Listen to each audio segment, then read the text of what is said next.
Okay, so when we talk about travel, flying always comes out on top as statistically the safest way to get around. Way safer than driving, actually, by a long shot. But here's a thought that's, pretty unsettling. What happens when the fear isn't about the plane malfunctioning or even a hijacking, but something truly unthinkable? Like, what if the pilot, the person you trust your life with, intentionally crashes the plane? It's a terrifying idea, and thankfully incredibly rare, but it has happened. And today we're going to do a deep dive into one of those devastating events from back in 2015, the intentional crash of Germanwings Flight 9525. Our mission today really is to unpack the chilling reality, minute by minute, based on what the black box told us. We'll look into the disturbing background of the co-pilot involved, and also examine the systemic issues that in this unique case tragically allowed it to happen. Some of the details are frankly shocking, but they offer some crucial insights maybe into human behavior and system safety. So let's set the scene for you. March 24, 2015, you have a Germanwings A320 that's a pretty standard passenger jet run by Lufthansa's low-cost arm. It's carrying 144 passengers, 6 crew, and 2 pilots. Taking off from Barcelona, heading to Dusseldorf, Germany, but while it never arrived, the plane collided with the French Alps. And the immediate aftermath, if you were watching the news then, it was just shock. What was an aircraft just hours before was now just fragments, a shattered mess of metal and debris scattered across the mountains. And of course, no immediate answers. Was it the weather?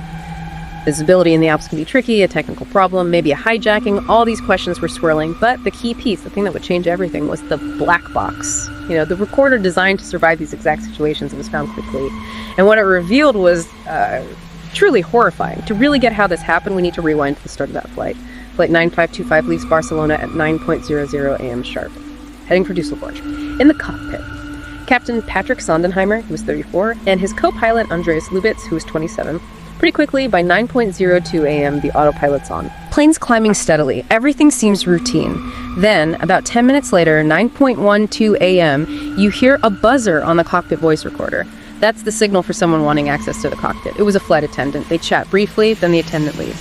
Still, nothing unusual at all. The pilots keep talking, all seems normal, and I think that initial normalcy, that routine, is part of what makes the sudden shift so jarring, isn't it? Oh, absolutely. That's what's particularly striking, really. The sheer routine nature of it all in those early minutes just shows how easily everyone involved, the crew, air traffic control, could be, lulled into a false sense of security.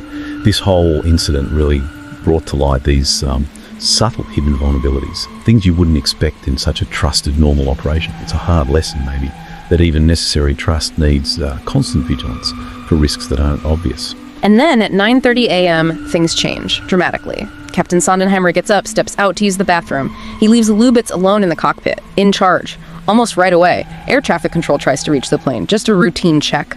But no response. Silence. Then, just a few minutes pass, it's 9:34 a.m. The cockpit buzzer sounds again.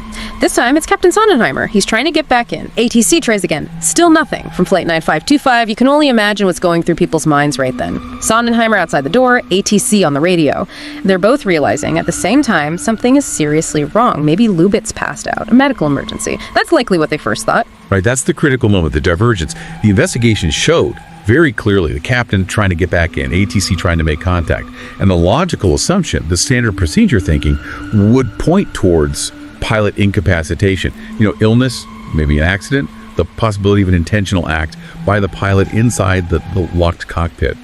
That just wasn't really on the radar for standard emergencies. It was a blind spot, not through negligence necessarily, but because it was just so far outside the known risks, the expected scenarios at that time. It really was. And tragically, unknown to the captain or the crew or the passengers, the plane was already going down. Lubitz had manually changed the autopilot setting from 38,000 feet all the way down to just 100 feet. While Captain Sondenheimer, locked out, is becoming increasingly desperate. He's knocking, then banging.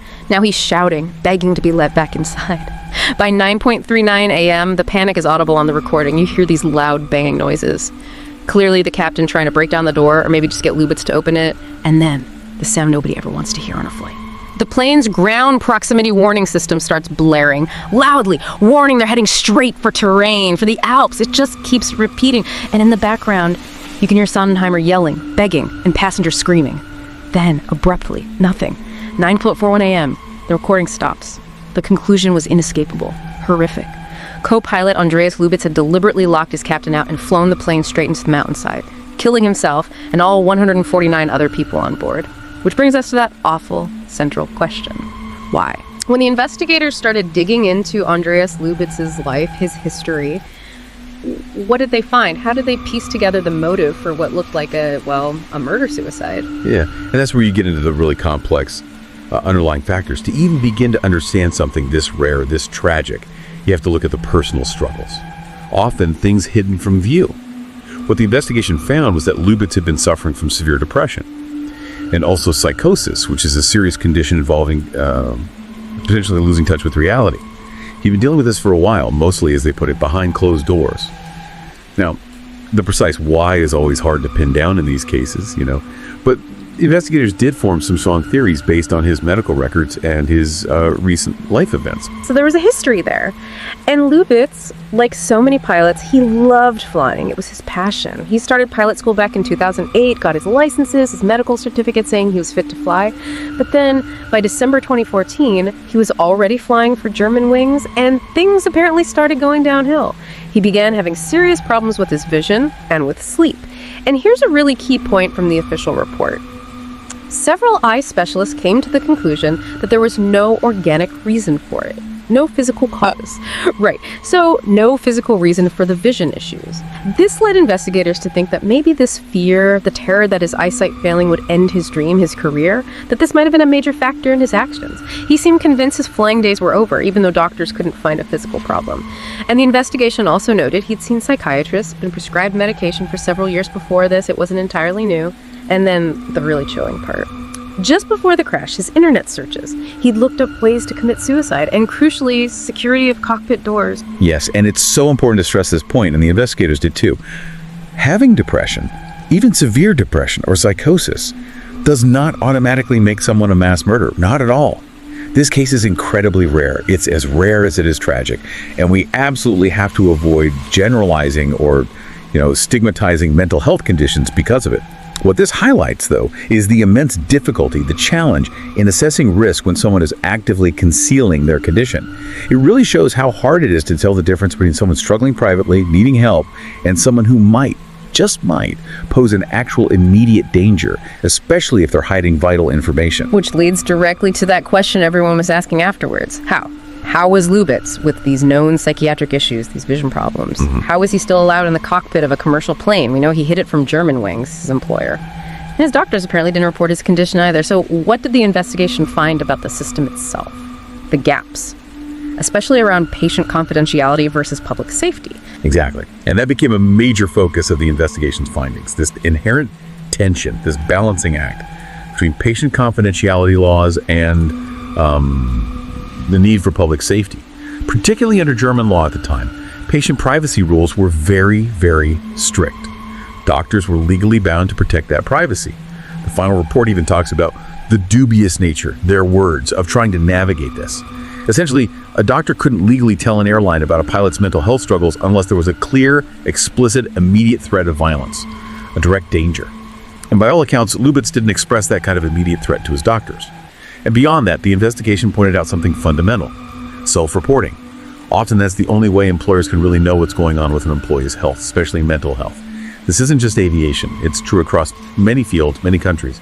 If someone is determined to hide their condition, particularly something not physically obvious, the system relies heavily on their honesty, their willingness to use the official channels for help. So the tough conclusion really was that, short of an actual threat of violence, there wasn't much anyone could have legally done under the existing rules back then, given Lubitz hid everything. And again, depression itself isn't a predictor of violence. This case just exposed the stark limits of relying only on self-disclosure and safety-critical jobs. The human cost was just immense, unthinkable, really. All 144 passengers, all 6 crew members, gone. People of all ages, infants, grandparents. And that group of 16 German school children, returning from an exchange trip in Spain, that decel really hit hard across Europe. But there were victims from the UK, Australia, the US, Iran, Colombia, Argentina, Israel, Mexico, Belgium, Japan. It was a truly global tragedy. The immediate reaction from the airlines was quite swift. Germanwings, and actually many others around the world, quickly brought in the rule of 2, which basically means 2 authorized people have to be in the cockpit at all times. No exceptions. If one pilot needs to step out, a flight attendant or another authorized crew member must go in and stay there until the pilot gets back. It's a straightforward measure, really, to prevent that single point of failure, having one person alone locked inside. Yes, the rule of two was a very direct operational response, a necessary one, many felt. But the crash also kicked off much wider, more complex conversations in the industry about pilot mental health, screening, support systems, that sort of thing. Because the rule secures the cockpit physically, yes, but the deeper issue remains. How do you proactively identify pilots who might be struggling? How do you do that without violating privacy or creating a climate where pilots are scared to report anything for fear of losing their jobs?